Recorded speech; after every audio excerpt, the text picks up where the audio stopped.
Second phase of the St. George's Market Rehabilitation Project is progressing with a March 2021 completion date. We'll have details to this story and more in the national report. With the details to the news for Monday, January 25th, 2021, I am Rikisha St. Louis. The second phase of the St. George's Market Square Rehabilitation Project is progressing despite delays with procurement of material stemming from the closure of the borders as a result of COVID-19. Civil engineer in the Ministry of Infrastructure Development, Lyndon Bullen, says upon completion, the area that once housed the section of the market known as Jamrock will house as many as 60 vendors. Once upgraded, some of the activities previously conducted will not be condoned. It's a three-part canopy design. Each canopy caters for around 20 vendors. So altogether, we're looking at 60 vendors under this structure. Currently, we have already completed the earthworks, the foundation, some of the stormwater drainage, and we move on to the erection of the columns and erecting of the roof at this current stage. The general contractor is Ryan Morel. We have the welder, who's Bobby's Ironworks, and we have the canvas subcontractor, who is Mr. Michael Scott.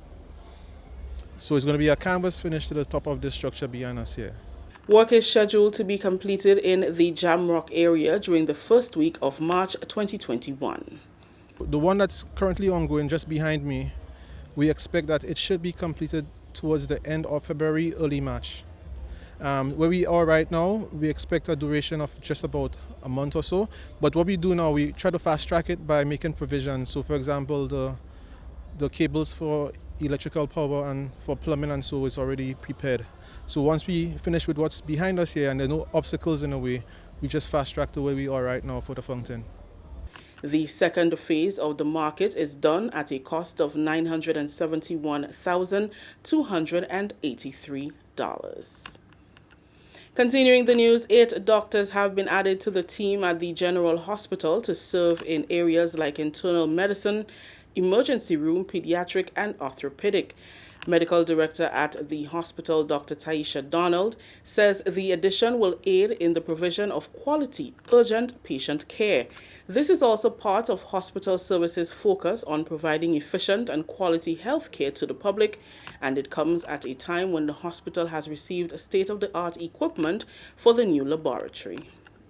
With the new doctors on our wards, it would help with patient care, quicker turnover of care, ensuring the whole plan is for us to improve on our human resource capacity, because recently we spoke a little bit about the new equipment that the hospital would have procured.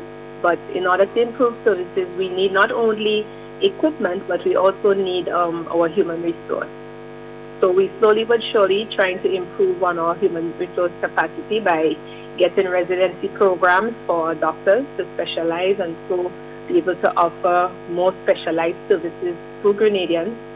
And also we have given opportunity for junior doctors to be employed, and so over time they too will develop different areas of interest, and we will be seeking out specialty programs for them to improve their career, and so go off to study and come back again and serve. In addition, 3 physicians who were off island have returned and are volunteering their services at the hospital, and 2 doctors are going to Cuba to specialize. Dr. Donald is imploring the public to exercise caution and patience as they seek to enhance customer service, among other areas. Hospital services is very important. Communication is the key in ensuring that the population understands what is expected of them in the hospital services, and it's also for them also to have a good rapport with specialists and all the healthcare professionals in our system. And this is one of the things we want to over time improve on that relationship between the public and the personnel at our hospitals. Of course, the public must understand that in hospital services, We do have, some rules, especially now during this COVID-19 time. There are a lot of rules and regulations that did not exist before that are now present, especially in terms of visitation. We're trying to limit our visitors. We're asking persons to be wearing their masks all the time, ensuring that they do hand hygiene. And, we really look forward to the cooperation of the public in these areas. This is the National Report. The news will continue after the break.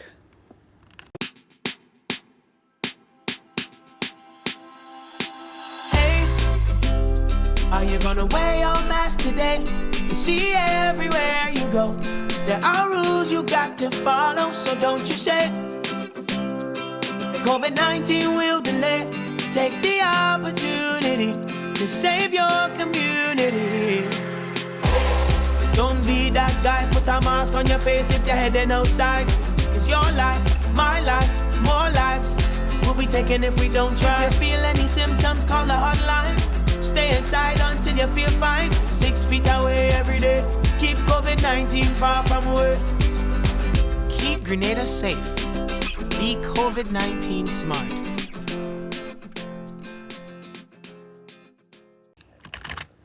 Welcome back. Grenada will play its part in a regional juvenile rehabilitation program through performing arts and social skills. Susan Jones-Benjamin, Performing Arts Director and Assistant Chief Cultural Officer with the Ministry of Culture, has been granted funding through the OECS initiative to engage over 30 juveniles. During the GIS Spice Morning program, Jones-Benjamin explained how the rehabilitation program will unfold. I have dance, which will be done by Tessa and Tessa Richardson. Hey, Tessa, still in the thing. Yes, Tessa, that's my student. I taught her since infant too. Yes, she loves it. That's right, she's a lead person in that. And I have Neela Etienne, she'll do the theatre aspect of it. I have Ricardo, he'll do the visual arts. And I have Harper's Music School, that's Kenrick Harper. He'll do the music aspect of it. The Ministry of Social Development will play an integral role in executing the program. 37 participants have been identified by the ministry for Phase 1. The Ministry of Social Development, I'm working in collaboration with them. Because through the OECS, all the funding comes through the Ministry of Social Development. So when I applied and I got through, because there are other persons in other islands that also they love the program, and I sent it to the Ministry of Social Development, and they were aware of it also, but just a matter of protocol. And they got the names. I got 37 persons. And they got the names through the probation officers working with the police, so they know exactly, these are the people who will be, and they're interested in the what is happening in the project. So the OECS will fund all the materials, all the equipment that is necessary and needed for the delivery of the program.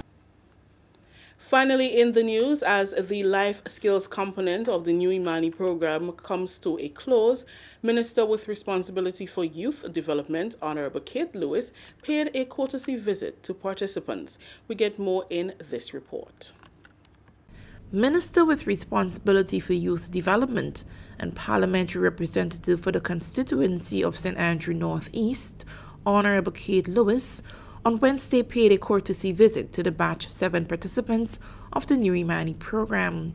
Following 3 months of intensive life skills training, some of the participants have begun their preparation for their engagement in direct skills training, while others anticipate the commencement of the apprenticeship or job training component of the program. The life skills component of the New Imani program provides the participants with the necessary skill set that will enable them to become marketable for the world of work in sectors that is demand-driven. Some of the participants were more than willing to share in their decision to embrace the opportunities provided through the New Imani program, life skills experiences, and future plans. I thought that I can do better, given the opportunity that the government had provided for me. I used that as a plus to elevate myself and to become something I know that I can be.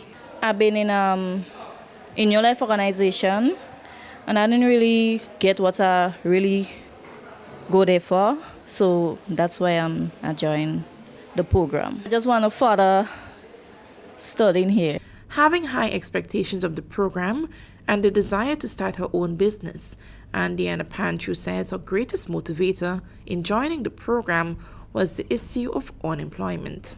I lost my job during COVID, so I have decided to take that opportunity and to embrace it and make myself a better person. Budgeting, self-esteem, and customer service were key areas covered that stood out for this participant. Only my own business, basically. Yeah, only my own business. And helping other people with growing up my business, helping other people get work and job and stuff. The life skills component of the New Imani program culminates with a community project to be undertaken and executed by batch 7 participants within the various constituencies in the coming week. Reporting for the Division of Youth Development, I am Communications Officer Eugenia Peters. That story just ended the national report for today, Monday, January 25th. Recapping the top story. Second phase of the St. George's Market Rehabilitation Project is progressing with a March 2021 completion date. On behalf of the entire news and production team, I am Rakisha St. Louis saying thank you for joining us. Until next time.